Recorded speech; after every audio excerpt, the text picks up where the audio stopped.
One of the series I'm exploring on my podcast, Missing Half, is marketing's impact on multiples in manufacturing and B2B. And I think that conversation is if you have a repeatable, scalable, and predictable marketing and sales engine, you are going to attract a completely different pool of buyers and completely different multiple range than if you just have a good business that they are going to have to figure out the marketing function from scratch. Welcome to the Advisors Fuel podcast, where high-performing financial planners and wealth advisors discover proven processes and actionable strategies to elevate their client experience, grow their businesses faster, and achieve unprecedented success. Here's your host, Adam Coach, founder at Adrenaline Advisor Consulting at adrenalineadvisor.com. All right, everybody. Today's guest is Bill Woods. I had the pleasure of being on his podcast, and you got to check that out. It was a lot of fun. It was probably one of the better ones I've been on in terms of being a guest on someone else's podcast. We were just talking offline about how great their marketing is. And honestly, I've hosted, I don't know, at this point over 200 podcasts, and I don't know how many I've been on, but I was just telling him how it was the best post-production content I've seen anybody else do. And we were just kind of spitballing about what they're doing and how they're doing it. So he's the co-founder and CMO of 50 Marketing. He's got over 20 years of experience in B2B and manufacturing marketing and specializes in helping businesses craft winning strategies that drive real, actual results. He's also host, as I was just mentioning, of the Missing Half podcast. So if you want to look it up, that's how you look it up. Missing Half. It's dedicated to uncovering what's missing in manufacturing and B2B marketing. So Bill, thanks so much for doing the home and home here and joining me on my podcast. I think we can probably dive in here, but thank you so much. Adam, thank you for having me. It's my pleasure. For sure. Let's just dive in. What's the biggest mistake? I always like to start with mistakes because there's, I think we've got a little big piece of paper on our fridge at our office. It says there are no mistakes, only lessons. Yes. And I think that people learn the hard way oftentimes. And even if you're super successful and you learn from other people's mistakes and you read lots of books and watch podcasts, you're still going to make mistakes. In a perfect world, you want to learn from others. So I guess that's what I wanted to start with here is, what mistakes do you see others make that our listeners, people watching can learn from, and how can they avoid those themselves? Adam, that's a great frame to start this with. I'd like to look at the word fail, first attempt in learning. And if we think as marketers and as business owners, we're just going to find success after success, the people we admire, the people we emulate are people who've made more mistakes and recovered more quickly and gotten back up more times than others. It's not that they've just found that golden pot at the end of the rainbow. And specifically, when we look at what do I see in marketing and mistakes that people are making, I think strategy is a big miss. There are so many competing interests today. When I started out in marketing, there were very limited forms of marketing. And now we've had the digital explosion, and we're soon going into the AI explosion. There is so much to navigate, and having the proper strategy and taking time as owners with your marketing professionals, whether insourced or outsourced, to develop that proper strategy is so important. And then the other biggest mistake I see people making is that they don't listen to their customers. They come up with these ideas, and they're ideas that occur in the boardroom, on the manufacturing floor, in distribution, or wherever, and they're ideas that are generated internally that are not consistently validated with customer feedback. And then people invest millions of dollars, not only in marketing, but in capital expenditures, in developing things that shouldn't exist or be optimized. And then they wonder why they don't get good ROI. So we're in an age where voice of customer research isn't a nice to have. It is a have to have consistently, and we have to keep making deposits in that account. And whether that's every day, week, or month, depending on the scale of your organization, we have to be listening to our customers to make sure what we're developing and what we're doing actually matters to them and isn't just a pipe dream or something we want to do. You don't want to pay for marketing and advertising for a top-notch Wagyu beef on the PETA website, right? That would be a miss. Yeah, it's probably not going to work out. Yeah, I remember an old consultant a long time ago. She used to tell me, Adam, your team is so efficient. You're process-driven. You've got the systems down. Everything's systematized. But you do this ready, fire, aim thing. Geez, you got to start aiming first. So, and there's a difference. Yes. I was on your podcast, Missing Half, and we talked. I don't want to give it away, so check that out. But you talk about a lot about uncovering gaps or filling gaps in B2B marketing. What would you what is that gap? We'll start there. And then what's maybe one major gap that businesses don't even realize they have? That's a great question. So this is so fundamental. And one of my themes recently is marketing, especially in the B2B space, is simple, but it's hard. It is simple in having a great strategy. It is hard to execute it consistently over time. And I think one of the biggest challenges and mistakes people are making is they find something that works and then they aren't making sure they consistently do it over time. For instance, LinkedIn is one of the most underutilized. You go on LinkedIn and there's tons of stuff there. And people have this conception that, oh, it's oversaturated. Nobody wants to hear from me, my company, my expertise, and my niche. The reality is when you look at the niche conversations that are happening, there is so much demand for content in niche categories. So if you're a manufacturer of a very unique widget that solves a unique problem, I guarantee you there's a vacuum for content on LinkedIn and on the internet and on YouTube and on the social channels for that. And on the flip side, people are so inundated with D2C, especially on Meta, on YouTube, that they don't think that they can carve out a space for themselves. And then the other thing I think that validates that falsehood in their minds is if they go, let's say we invest in a video content asset for a manufacturing company, and that video only gets 100 views. We compare that to something Mr. Beast or some influencer does who gets 1 million views. Wow, that's a failure. If your life cycle on that market is like 2 to 3 years to develop a sale that is $20 to $30 million, and you get 100 views of something that no one is watching for entertainment. There's zero, oh, I was thinking about flipping through Netflix, or I was going to watch this video on my phone about this very complex niche widget. That's never going to happen, right? So if you had 100 people, and let's say even half of those are garbage, you had 50 people that could represent 10, 15, 20 million in revenue 3 years from now watching your video. Where's the green jacket? Where's the ring? Where's the ceremony? That is a huge win.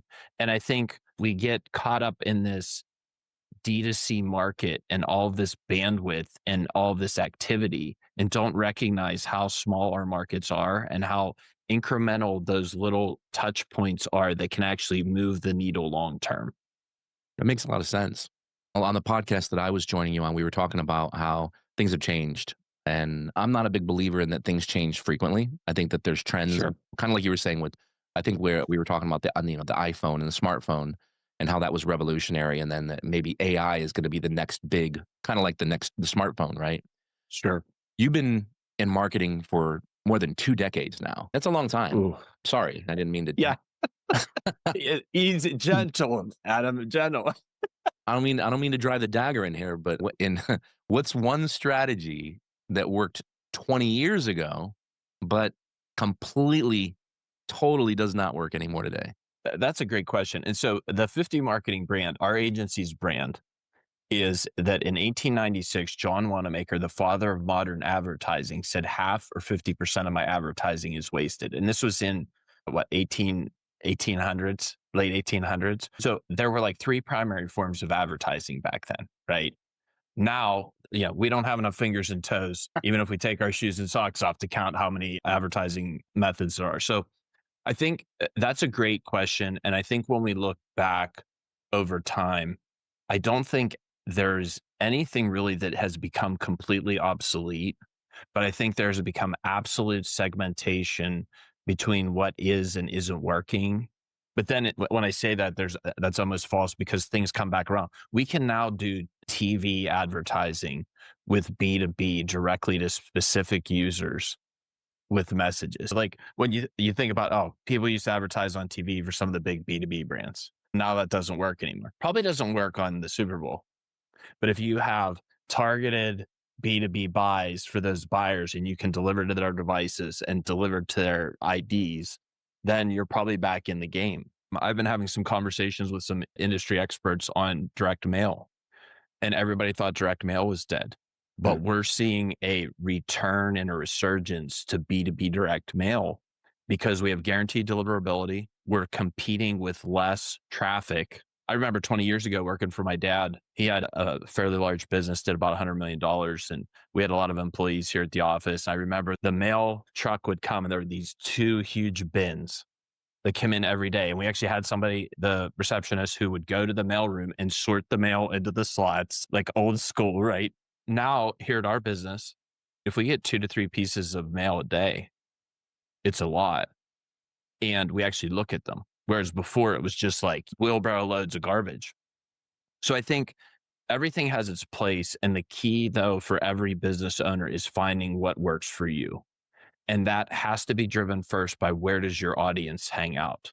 And that becomes problematic because there are segments of the audience, your audience, who are users in different areas. So, for instance, I use some social selling techniques where I have 20 people I'm reaching out to every day on LinkedIn to connect in our ICP. Some of those folks will not accept the connection for 6 months. Wow. N- Now, I know that it is not because they are just in awe of me and nervous to accept that connection request. Like they're contemplating it for 6 months. No, the reason is because they haven't checked their LinkedIn for 6 months. And these are professionals in marketing in 2025 in B2B, right? Which you would think that user group would be more active because that's the platform for business on social. And if they're in the marketing space, that's the thing, right? But I think it's very difficult for business owners to think about really testing and iterating and then scaling where their audience exists and being willing to go back to what we started talking about is fail. We have failed a lot for ourselves and for our clients on the paths and on the journey to success. So I think, does anything not work completely?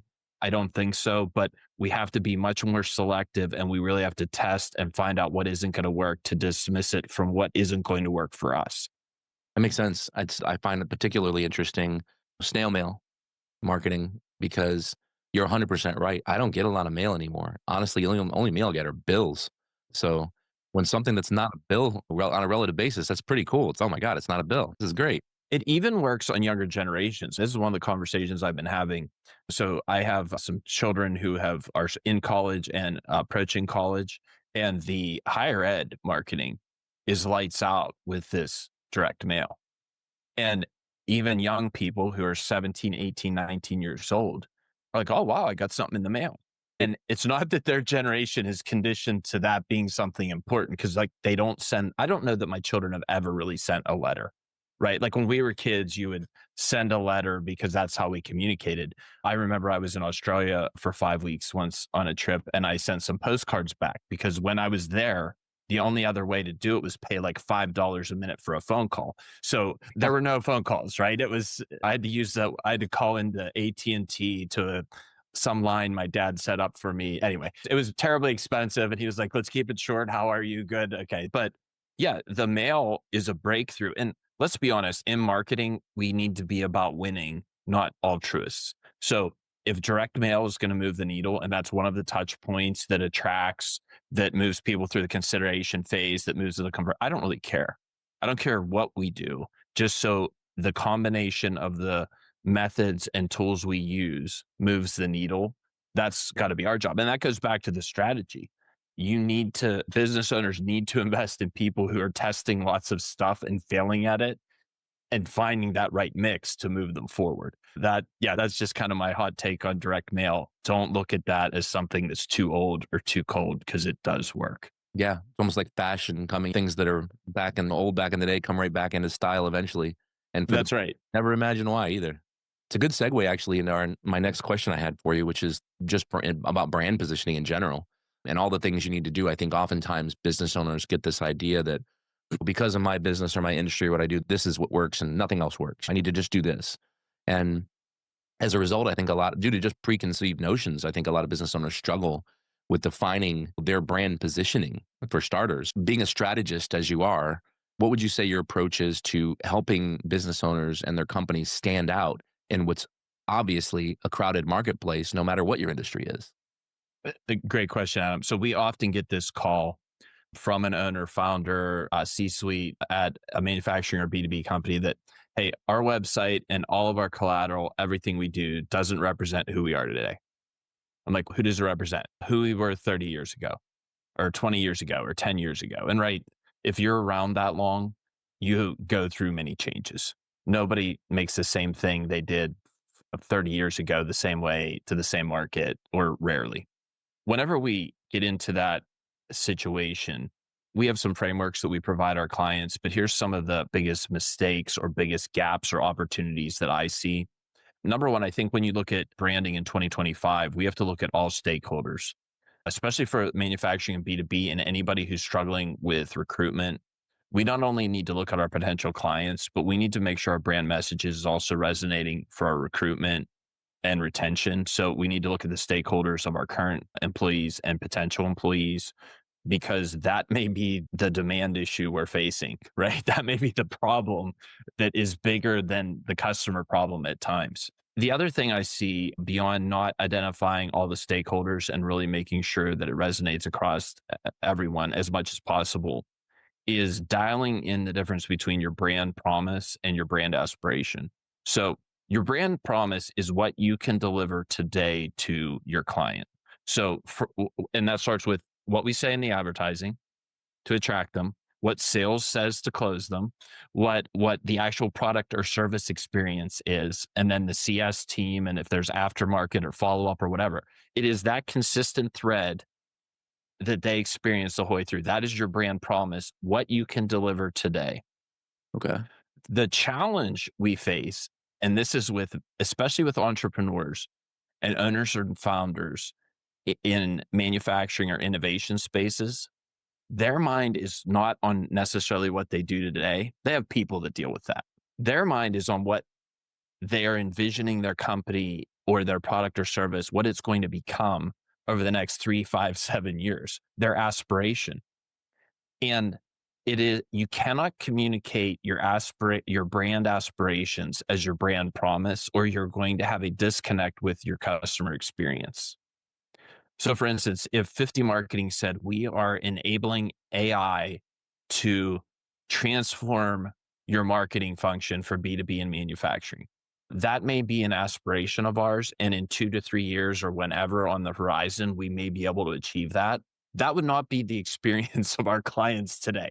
While we do use AI and we're trying to learn like everybody else is on that bleeding edge, we are not master practitioners that can deliver that at scale across our entire portfolio Sure. every day. So I think those 3 areas, and we obviously have frameworks that dive really deep and do all of those things, but from a very high level, those are 3 areas that I think can be very problematic when you're trying to define your brand and then communicate it to the market. Speaking of AI, I know that you just said what you said, obviously, but are there any specific tools or strategies that you've seen work exceptionally well, whether that be for you, your clients, or otherwise? So where I've seen AI work really is in tools that have it embedded in it. So for instance, like the call note takers, and you can ask questions for analysis, or some of the video clipping tools. There are very unique tools that have it embedded within the tool where they've optimized it. Those things we're seeing create dramatic opportunities for optimization and efficiency. On the flip side, the agentic AI and really replacing people and having it think for itself and all of those things, I think we're a little bit of ways from that really becoming impactful.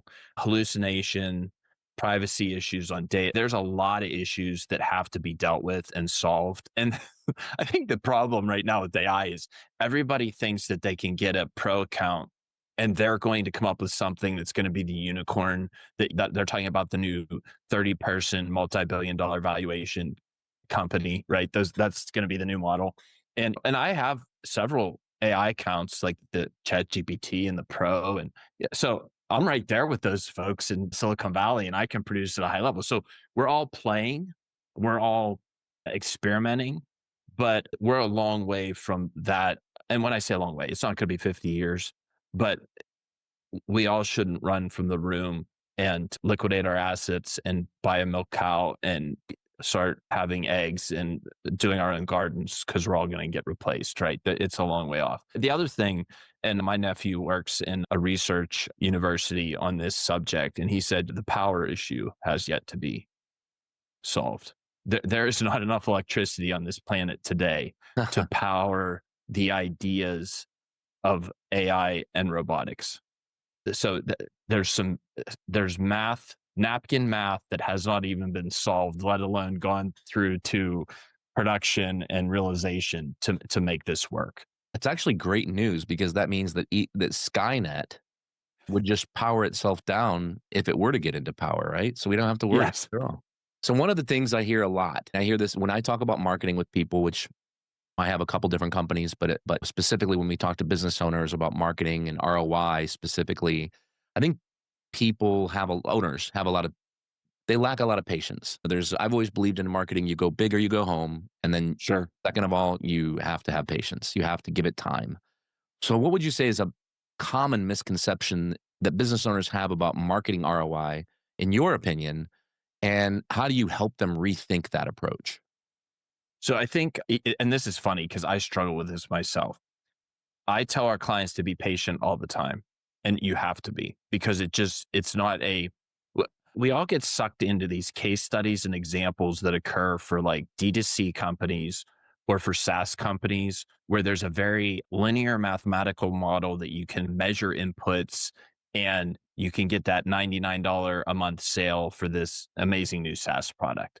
And then you and I look at that and we're like, that has to be able to be true for our business. So why can't we get a $2 CPC and a cost per all the metrics? Can't we get those down to the same level as those folks? And that's not true for small business. It's not true for entrepreneurs. It's not true for B2B because the economics are completely different. So I think when we look at how we have to be patient, which is so hard. I don't care what it is in life. It's so hard. Yeah. And I think we also have to really be willing to fail and not be too hard. If someone says, oh, we're going to try 10 things, and if 9 of them doesn't work, we're going to fire our agency, our marketing manager, then you're just going to be very successful at turning over your agency and that marketing position. If you had a 50%, 50 marketing, 50% success rate, and then you start to build on those successes and remove the failures, over time, can you get to a higher percentage of successes? Yes, but it takes time.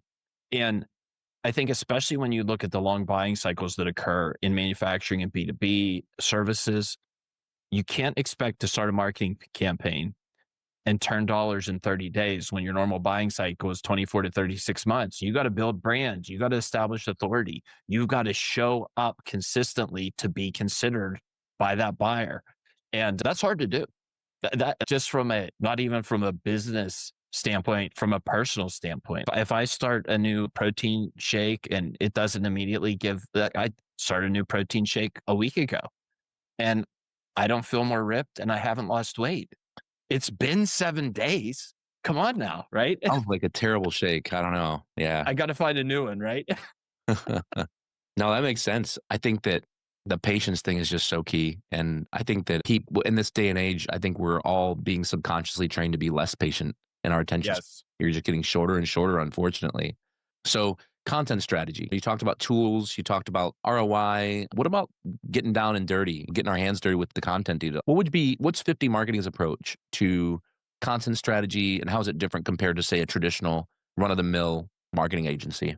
Yeah, so I think, and I don't know if this is completely new, but I think when we sampled our competition and sampled the market, the cutting edge right now is personal branding for the founder or the sales leader or someone in the agency to really move out there. And that might seem like it's oversaturated in the marketing space, but it's really not.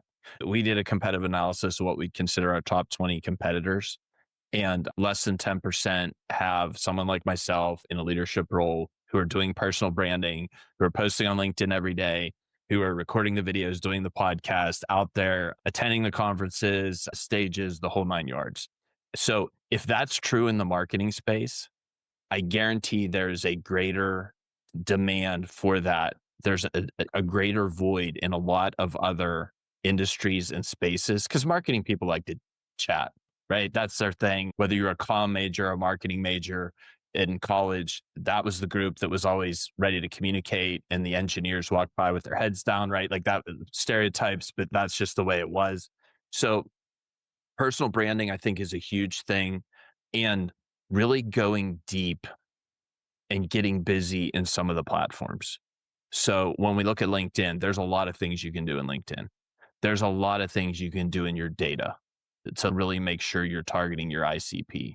And the other thing I think about content, and we struggle with this daily, and I think B2B is terrible at it, is developing content that resonates for your audience, but also pays attention to the algorithms. Because if you want something to really go, and this is something I'm working on this year, is not only paying attention to the ICP, the ideal client profile to our target market, but to also minding the fact that the algorithms matter. Because if we do a clip from our podcast, some of the clips get 3 views and some of them get 1,200. And I've watched them because I'm trying to see what's the delta here, right? And I have no idea. So we figured something in the algorithm. We have a couple people who are looking at that and trying to figure it out. And I know that in the D2C world, that's a very common practice. And just because of the volume in the audience, you're able to test and scale more quickly. In B2B, it's a little harder. Also, I think because B2B folks aren't as willing to engage with the content. So there's Sure. less, even if you had a decent sized sample, I don't think you have an active participant sample that's going to interact. So it's a little bit harder to define. Which is probably one more reason why it's so important to have good strategy. I've Yes. always thought about that. When you're talking about B2B, it's not the same as B2C. B2B, No. when I say we, you and I, we are busy. I had somebody upset at me the other day, not upset literally, but they were upset because I hadn't watched the Instagram video they sent me on Instagram. I don't, sometimes I'll go 10 days without opening Instagram. I mean, Yes. I just hadn't seen it yet. And then in terms of the algorithms, one of the things I recently learned, people use all these scheduling tools like Social, Yes. Hootsuite, things like that. Apparently, I just learned this from somebody who knows what they're talking about. Apparently, on Instagram and TikTok, the platforms and the algorithms don't like it when you use schedulers. So they prefer you use, so you're shaking your head, they prefer you use their tools and upload directly and spend the extra 30 seconds. Apparently, it's worth it. Otherwise, you're not going to get, and maybe that is the difference between 2 and 1,200 views or 12,000 for that matter. So I thought that was really interesting. That is an indicating factor and is something that we use those tools for proofing and client interface, but then we actually go and post them natively in the platforms. Because when you're looking at the differential, I've heard anywhere from 20 to 30%. I think that is an average. I think it's actually much bigger than that in spaces where there's not a lot of supply of content and in B2B. So we have seen a dramatic impact because we've used all the tools. Spot, Hootsuite, Sprout Social, we've used them all. And all of them are penalized for not being native platform Interesting. posting and distribution. So Adam, that is 100%. I don't have the studies in front of me where that's actually been validated by people who are like way smarter than me and actually have tested a lot of posts, but I've seen the data, and that's when we changed our SOP on how we take those to market. I don't think you need to have your research in front of me. Somebody who's been in marketing at least 2 decades, that's only 32 years old, like you are, that has the kind of experience, we're going to trust you, I think. But that's super. It almost makes me feel like I need to get rid of our auto scheduler, right? I think the auto scheduling tools are valuable, especially like a Sprout that does a lot of analysis and recommendations, but certainly the final posting, you should, as much as possible. And let's be honest, if we have to prioritize, so let's say we're posting across the entire spectrum, maybe we use the auto scheduler for TikTok because we're just doing TikTok to do it. But LinkedIn is our core and that's what's driving business. Then prioritize the time, make sure someone has time to post natively on LinkedIn. Especially, we have seen there's an outsized impact on personal branding. For instance, if I have someone post something for me on LinkedIn, so let's say I'm on vacation and I pre-do some posts, not that I would do this, and someone is going to post this so I stay consistent. That has to be done on platform. Now you have to be careful with that because you have to make sure that they can log in and those type of things. But do that on your platform. The company content is not as penalized, but it is still penalized for using those schedulers. That's so interesting. I'm glad I asked you that. It wasn't one of my Sure. plans. I'm glad we No, talked. that's okay. Yeah, fire away. We're off the rails. This is like Yeah. Joe Rogan and Theo Vaughn. You don't know where it's going, right? It's a free fall now. Now, it's in all seriousness, the last question I have for you here. This is a podcast that focuses on helping businesses grow and sell. So, with that in mind, what for business owners looking to scale and eventually exit, which I think should be every owner's goal, honestly, even if whether it's exiting to a family member or going to PE or going to the auction, doesn't make a difference. What's one piece of marketing advice that you would give them right now in this day and age, 2025? Adam, great question. And prior to my agency experience, I did over 30 in M&A deals with my father back in the late 90s and early 2000s. So I have some experience in this space. And I think when we look at scaling our businesses so that we can get it to a point where it can be sold, one of the hardest things to do is to be humble. What do I mean by that? If you want to grow your business to $100 million and have EBITDA of 20 and sell it for 7x, and that's going to take 10 years, you shouldn't be working on that problem. You should be working on the problem today in year one, month one, that is going to get you to that next incremental step. And the problem is, and I've struggled with this with businesses I've founded and subsequently sold, is I get so excited about that 10-year horizon that I'm oh, I can't work on that little thing because it's inconsequential. It's not worth $1 million of EBITDA. It's not worth that next leap. But the reality is the thing that's in front of me that is the most important is small, but it has to be resolved or we'll never get to that point. So I think if we're humble, that's a general comment about M&A and that type of thing. From a marketing standpoint, one of the series I'm exploring on my podcast, Missing Half, is marketing's impact on multiples in manufacturing and B2B. And I think that conversation is if you have a repeatable, scalable, and predictable marketing and sales engine, you are going to attract a completely different pool of buyers and completely different multiple range than if you just have a good business that they're going to have to figure out the marketing function from scratch. So if a buyer comes in, especially if you're looking at some of the big players, if you're at that scale, a Goldman Sachs or some of the more institutional type investors with really heavy horsepower, they don't just want to see a neat invention. It's not Shark Tank, right? They want to see a mature company that has stood the test of time, that has a diversified group of customers, that has repeat customers, has a way to develop new customers and overcome churn, and has strong branding, and has a real way that, because that whole world loves forecasting. The forecast is more important than the result. Variance off of forecast, even if it's over, is bad.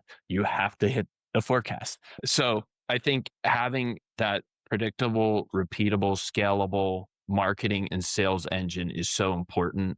And often especially when we look at some business owners, they're so focused on the thing. As engineers, they're focused on making the newest, latest, greatest product. They're so focused on whatever the service is and delivering great service, which is super important. But if you're going to pursue selling your business, you have to make sure you mind the marketing and sales function, or you're going to sell yourself short. Yeah. You're selling a product at that point. Yes, And that's right. One that's not necessarily reproducible or repeatable. Yeah. Exactly. Well, that's our time for today. Thanks so much for being a part of this again, doing the home and home, as I like to call it, whenever we go back and forth. I appreciate Love it. Please be sure to check out Bill's podcast. It's amazing. Again, it's called Missing Half. For any more insights you're looking for, information, marketing ideas, and if you'd like to get a hold of Bill, you can always get a hold of him on LinkedIn. We've spent a lot of time talking about LinkedIn today, so he's definitely there. You'll find him there. But he's on Instagram at 50 Marketing, Facebook at 50 Marketing, and his website is just simply 50marketing.com. And it's 50, by the way, not spelled out, 50marketing.com. But you'll see all that in the show notes and the notes below on YouTube. So as I always say, there's thousands and thousands of podcasts out there, and you chose to give ours a listen today. So thank you so much for tuning in, and we'll see you next time. Thank you for tuning in to the Advisors Fuel podcast. For more articles, videos, and resources, or to schedule an intro call, visit adrenalineadvisor.com. This podcast is for informational purposes only and should not be relied upon as a basis for financial or legal advice. Always talk to your compliance department before implementing any of the ideas shared in this episode.